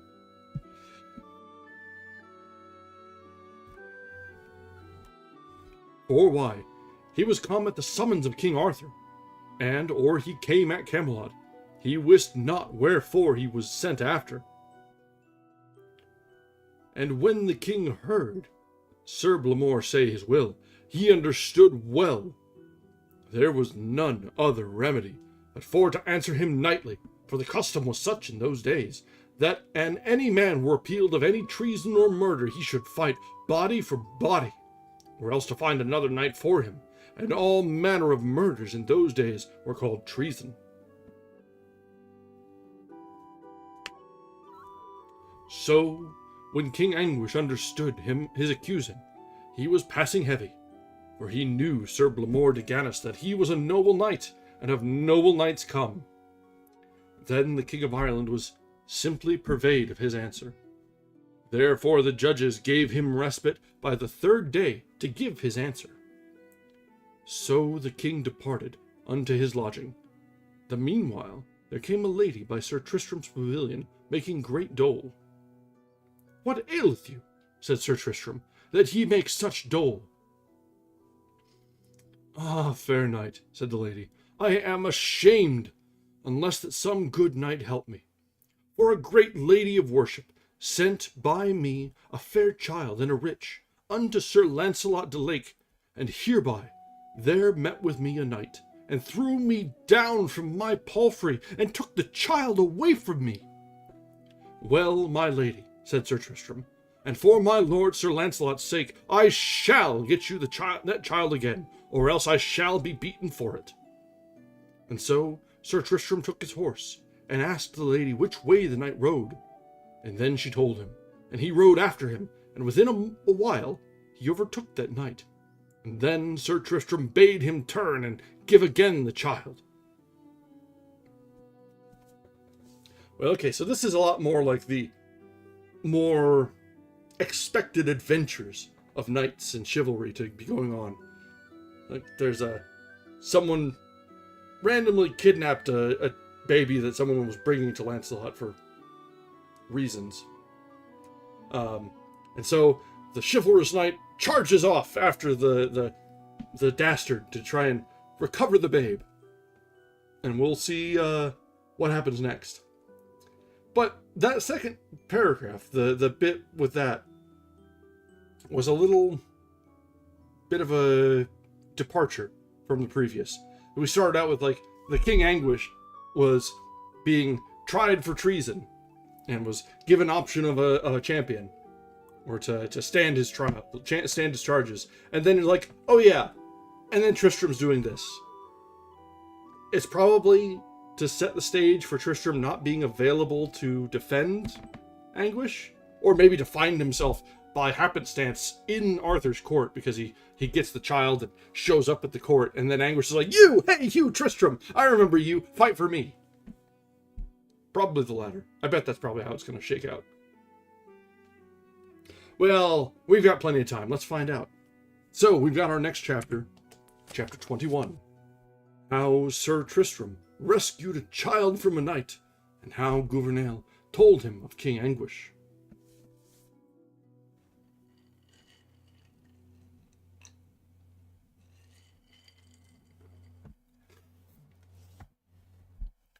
The knight turned his horse, and made him ready to fight. And then Sir Tristram smote him with a sword such a buffet that he tumbled to the earth. And then he yielded him unto Sir Tristram. Then come thy way, said Sir Tristram, and bring the child to the lady again. So he took his horse meekly, and rode with Sir Tristram. And then, by the way, Sir Tristram asked him his name.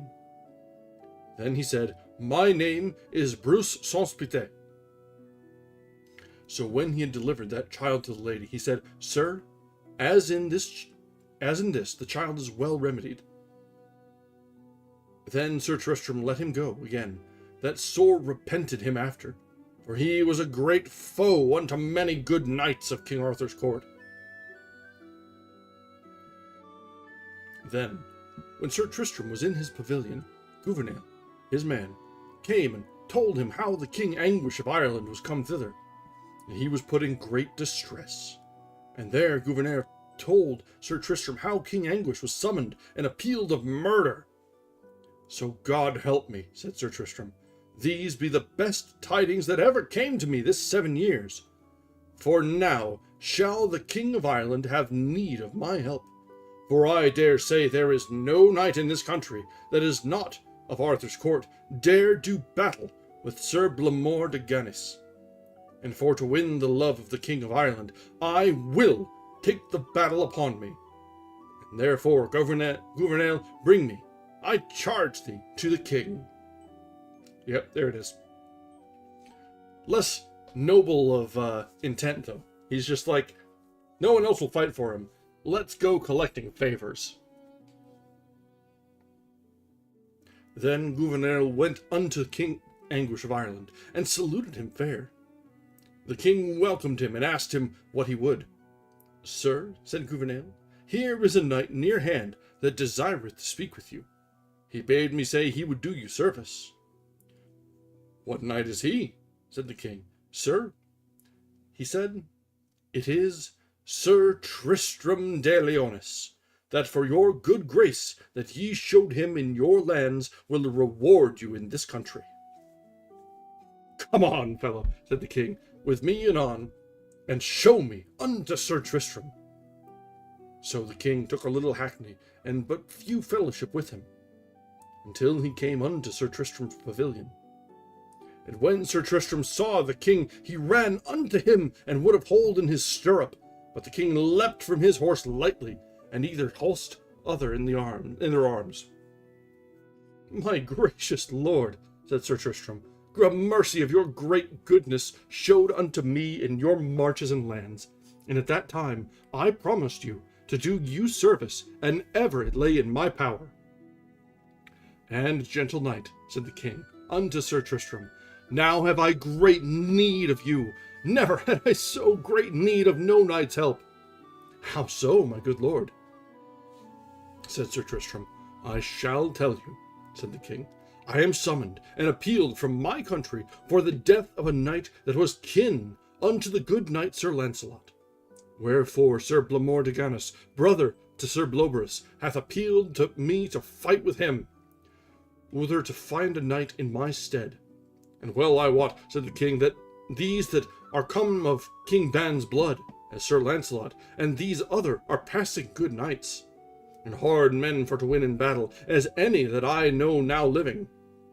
Sir, said Sir Tristram, for the good lordship ye showed me in Ireland, and for my lady your daughter's sake, La Belle Isoud, I will take the battle for you, upon this condition, that ye shall grant me two things. That one is that ye shall swear to me that ye are in the right, and that ye were never consenting to the knight's death.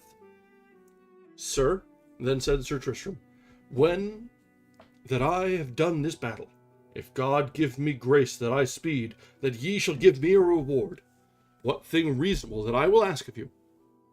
So God me help, said the king, ye shall have whatsoever ye will ask. It is well said, said Sir Tristram.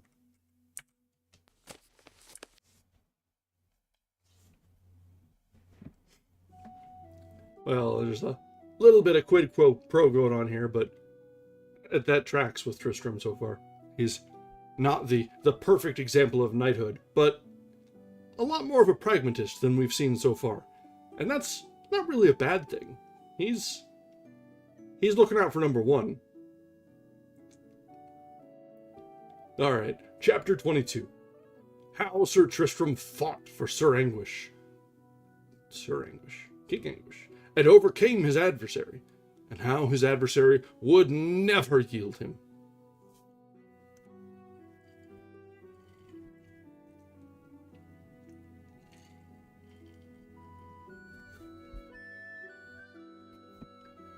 Now, make your answer that your champion is ready, for I shall die in your quarrel rather than to be recreant. I have no doubt of you, said the king, that and ye should have ado with Sir Launcelot de Lake. Sir, said Sir Tristram, as for Sir Launcelot, he is called the noblest knight of the world, and wit ye well that the knights of his blood are noble men, and dread shame. And as for Bloberus, brother unto Sir Blamore, I have done battle with him. Therefore, upon my head, it is no shame to call him a good knight. It is noised, said the king, that Blamore is the hardier knight. Sir, as for that, let him be. He shall never be refused. And as he were the best knight that now beareth shield or spear. So King Anguish departed unto King Carados, and the kings that were that time as judges, and told them that he had found his champion ready.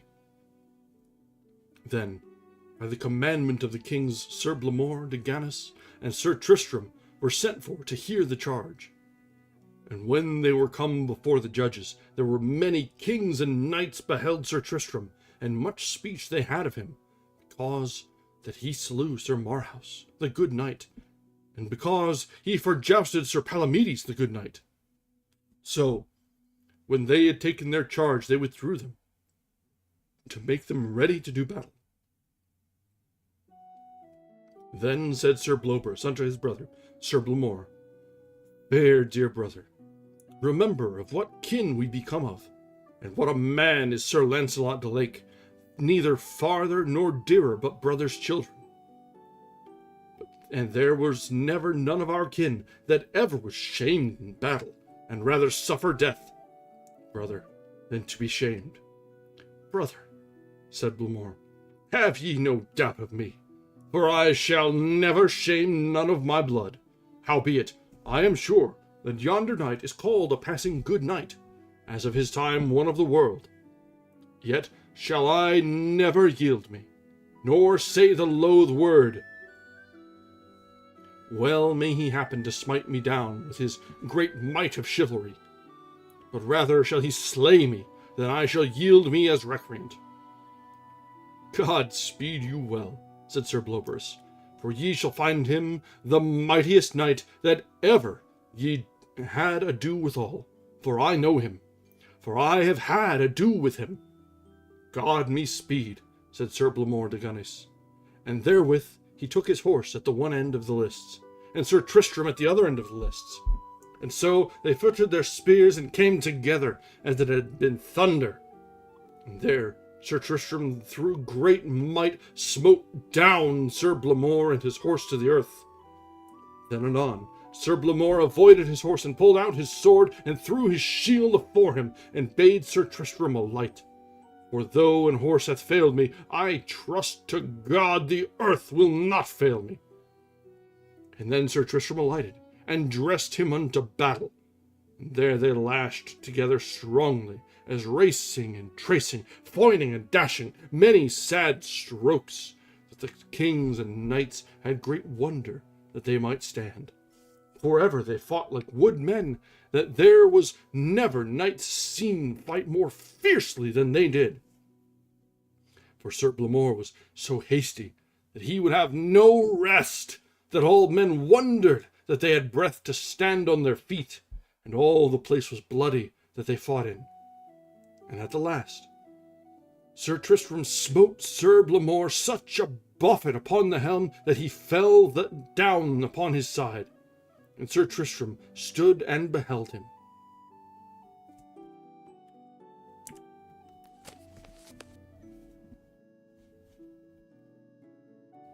Chapter 23. How Sir Blamore desired Tristram to slay him, and how Sir Tristram spared him, and how they took appointment.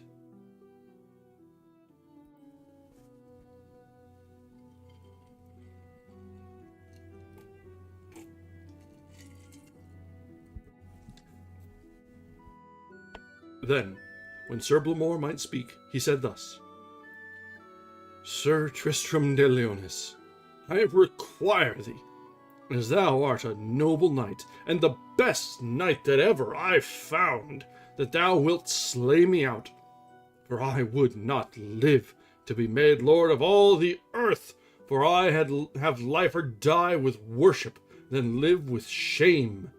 And needs, Sir Tristram, thou must slay me, or else thou shalt never win the field, for I will never say the loath word.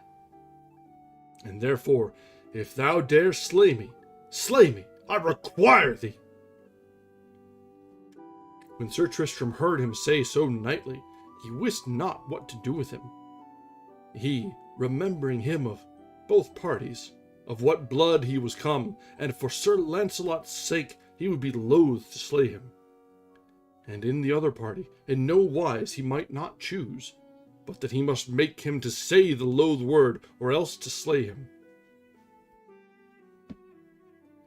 Then Sir Tristram stared aback, and went to the kings that were judges, and there he kneeled down tofore them, and besought them for their worships, and for King Arthur's and Sir Launcelot's sake, that they would take this matter in their hands.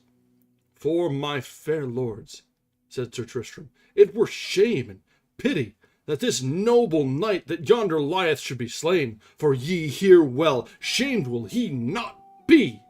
And I pray to God, that he never be slain, nor shamed for me. And as for the king, for whom I fight for, I shall require him, as I am his true champion, and true knight in this field, that he will have mercy upon this good knight. So God help me, said King Anguish, I will, for your sake, Sir Tristram, be ruled as you will have me. For I know you for my true knight, and therefore I will heartily pray the kings that be here as judges to take it in their hands. And the kings that were judges called Sir Bloberus to them, and asked him his advice.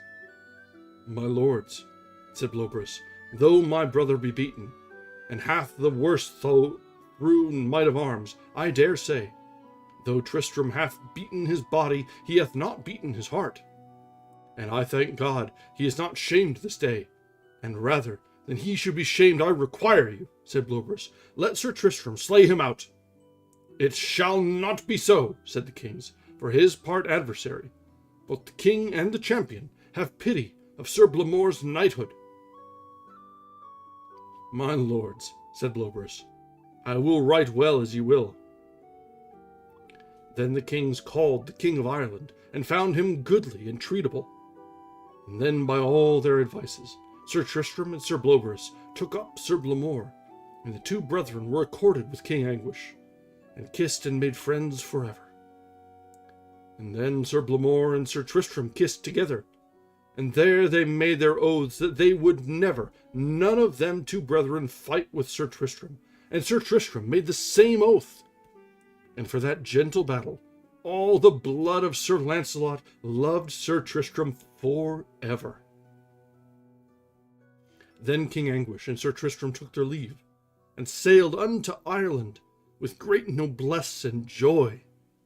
So when they were in Ireland, the king let make it known throughout all the land how and in what manner Sir Tristram had done for him. Then the queen and all that there were made the most of him that they might, but the joy that La Beale Isoud made of Sir Tristram there might no tongue tell, for of all men earthly she loved him most.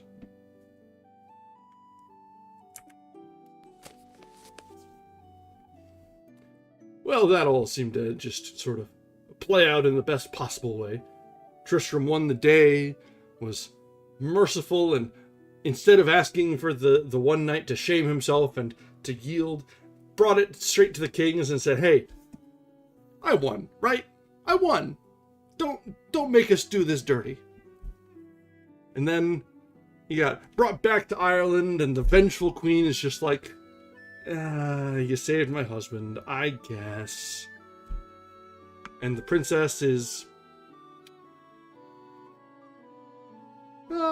glad to see him back. But no one should speak it. Alright, so now we continue with chapter 24.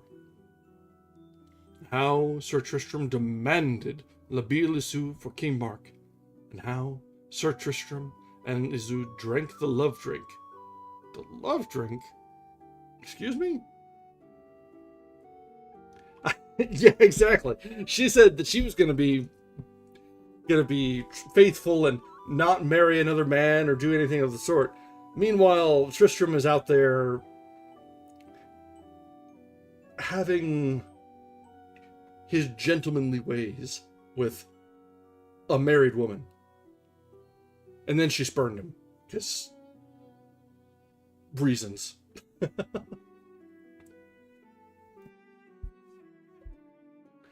Then, upon a day, King Anguish asked Sir Tristram why he asked not his boon. For whatsoever he had promised him, he should have it without fail. Sir, said Sir Tristram, now is it time. This is all that I will desire, that ye will give me La Beale Isoud, your daughter, not for myself, but for mine uncle, King Mark, that shall have her to wife, for so I promised him, Wait, what? Hold on! Tristram, what? I... Deep breaths. Deep breaths.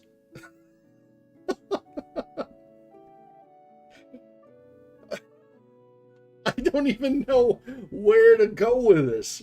What? Like, oh no, I'm gonna take the princess after all. But not for me. Tristram? Really? Really? Alright, let's see how this plays out. Maybe it won't be so awful as all this.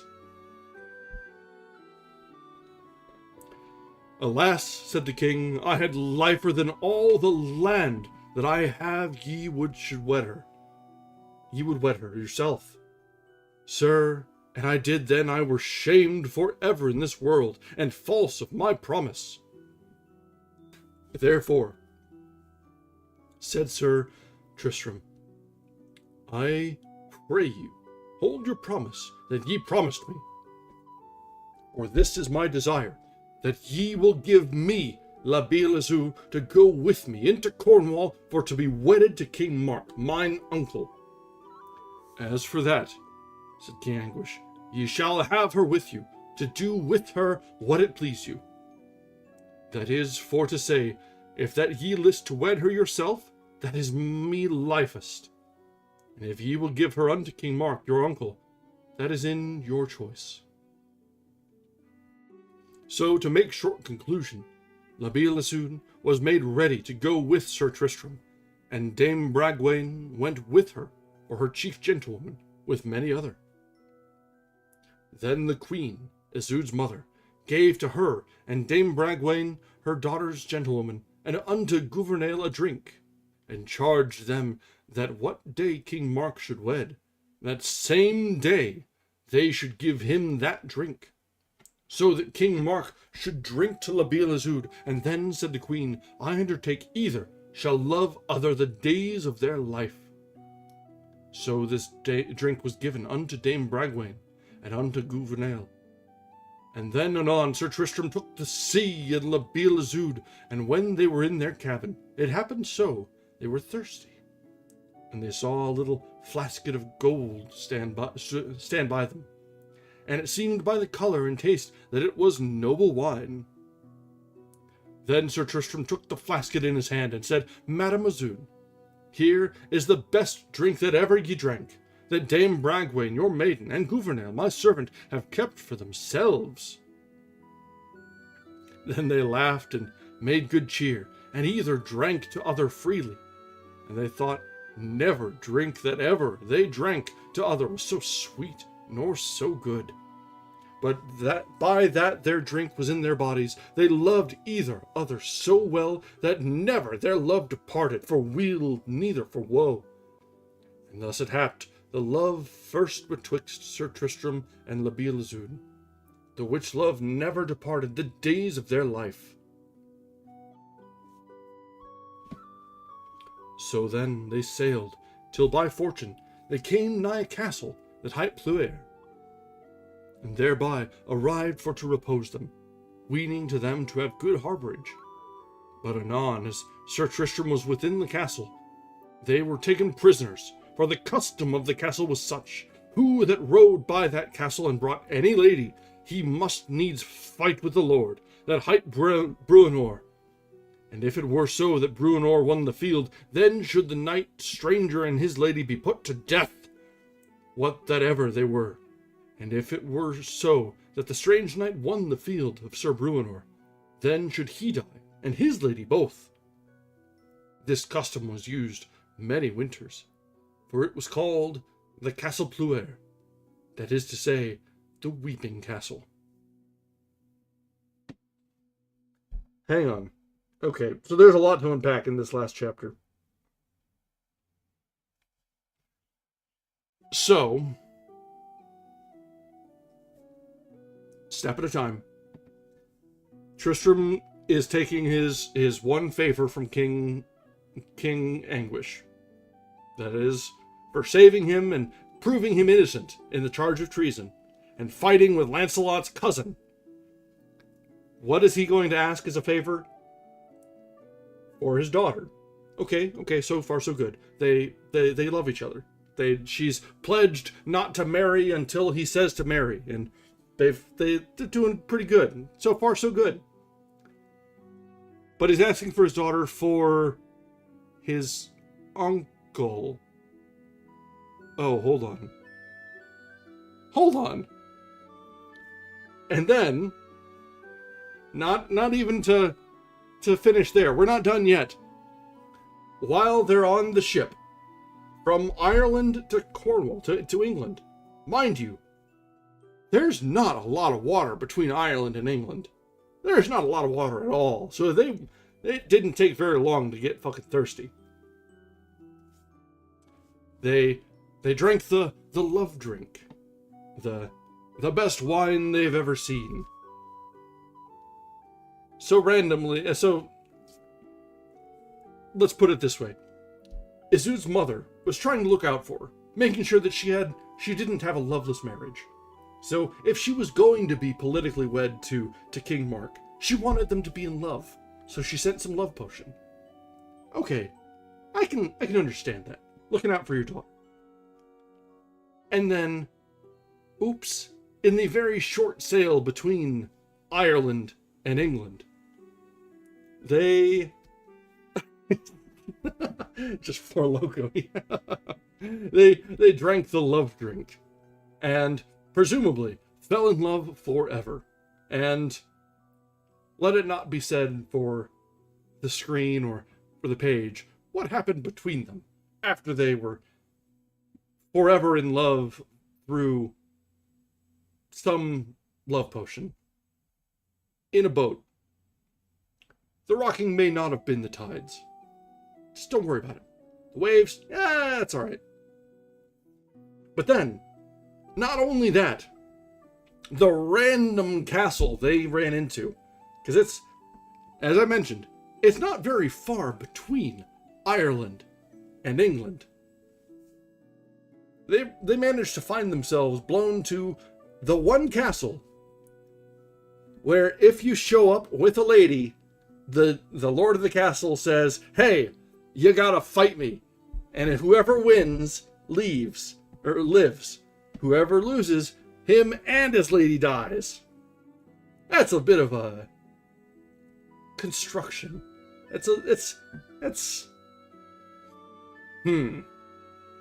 Indeed.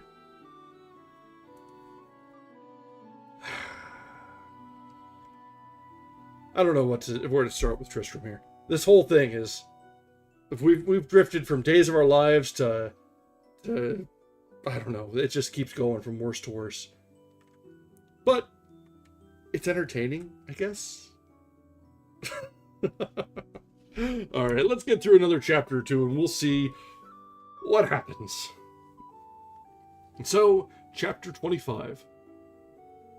How Sir Tristram and Isoude were in prison, and how he fought for her beauty and smote off another lady's head. That's not a good look. Hardly chivalrous of you to smite off a lady's head. Thus, as Sir Tristram and La Beale Isoud were in prison, it happened a knight and a lady came unto them where they were, to cheer them. I have marvel, said Tristram unto the knight and the lady, what is the cause the lord of this castle holdeth us in prison? It was never the custom of no place of worship that ever I came in. When a knight and a lady asked harbour, and they to receive them, and after to destroy them that be his guests.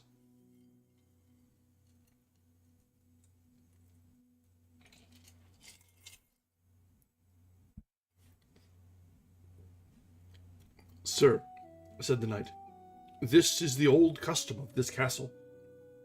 And when a knight cometh here, he must needs fight with our lord, and that he that is weaker must lose his head. And when that is done, if his lady that he bringeth be fouler than our lord's wife, she must lose her head. And if she be fairer proved than is our lady, then shall the lady of this castle lose her head. So God me help, said Sir Tristram, this is a foul custom and a shameful. But one advantage have I, said Sir Tristram. I have a lady is fair enough.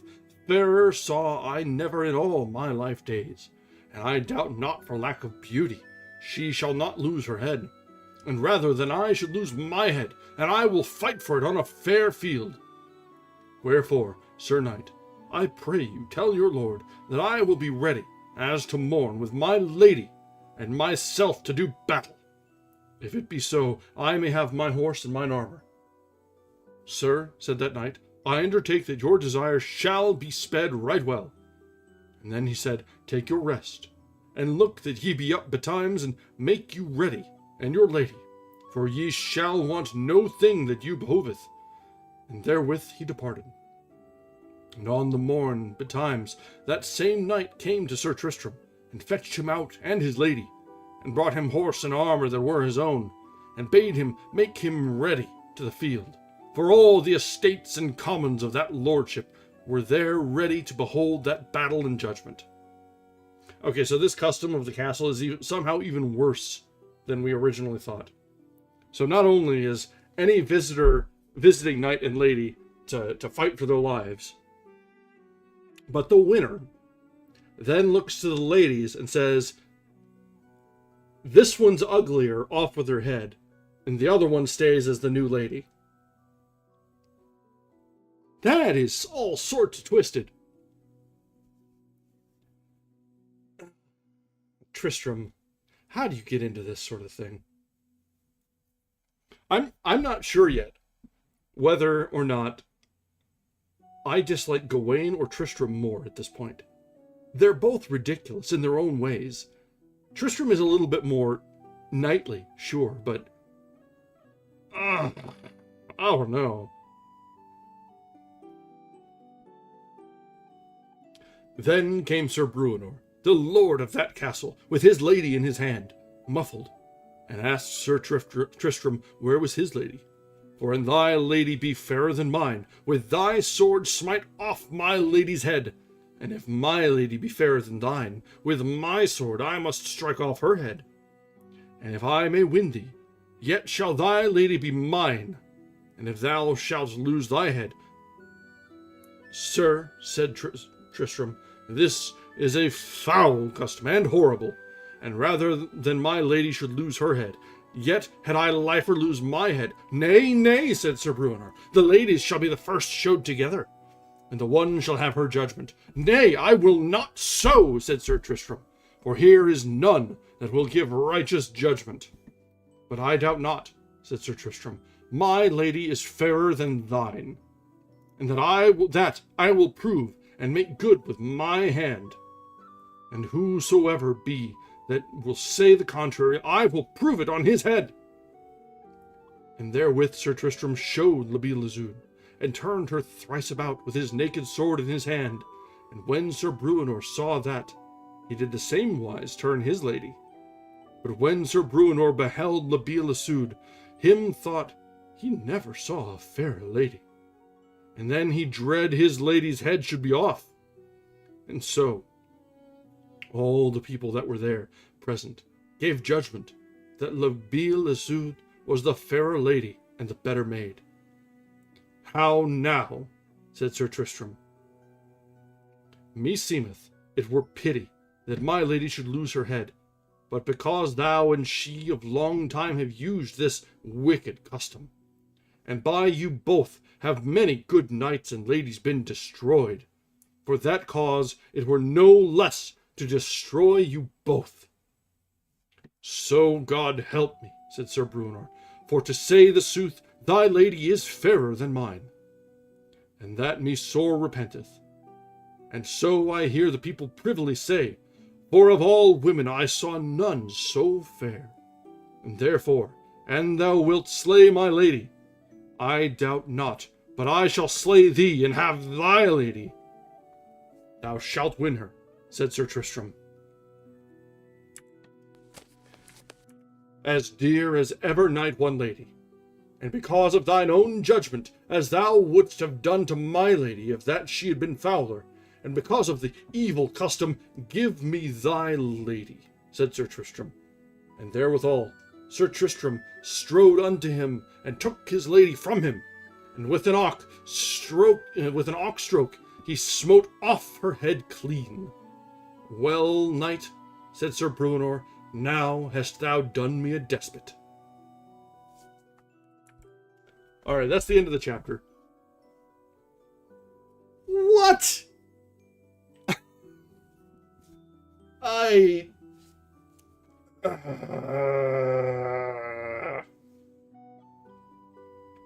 So,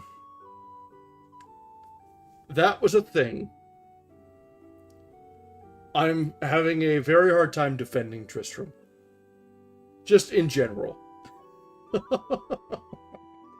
Between just going with the flow and being like, okay, well, might as well just, whoop, lop off her head.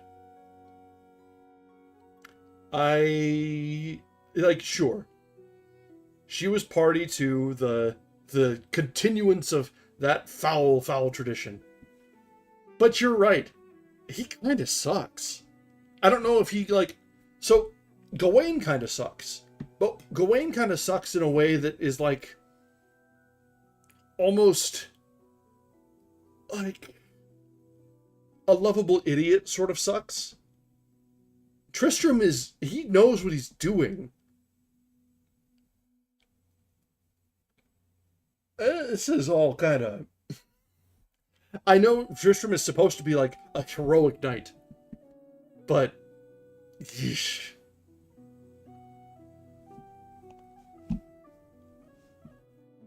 Yeah, an idiot little brother. Which is weird, because all along we've been dogging on Gawain. Because he's been not the best of the Knights of the Round Table, to say the least. But now Tristram shows up, and yeah, he's a better, fighting knight. But man, he makes Gawain look good.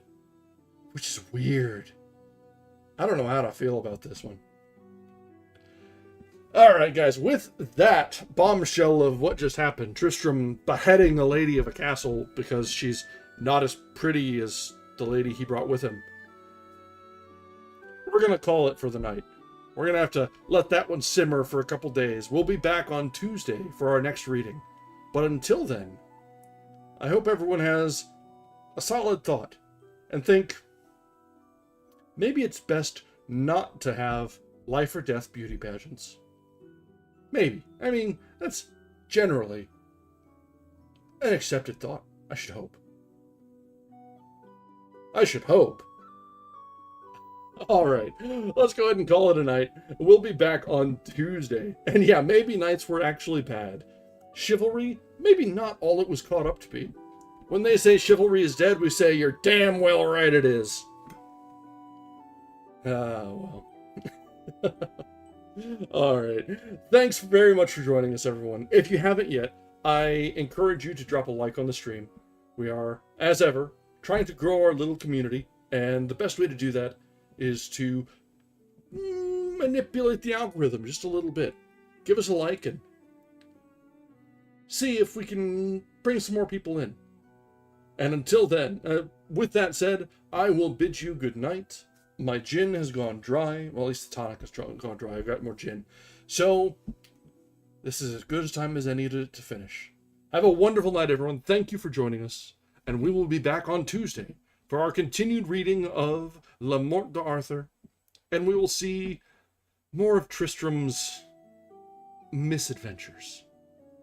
Thanks very much, everyone. Have a great night. Bye now.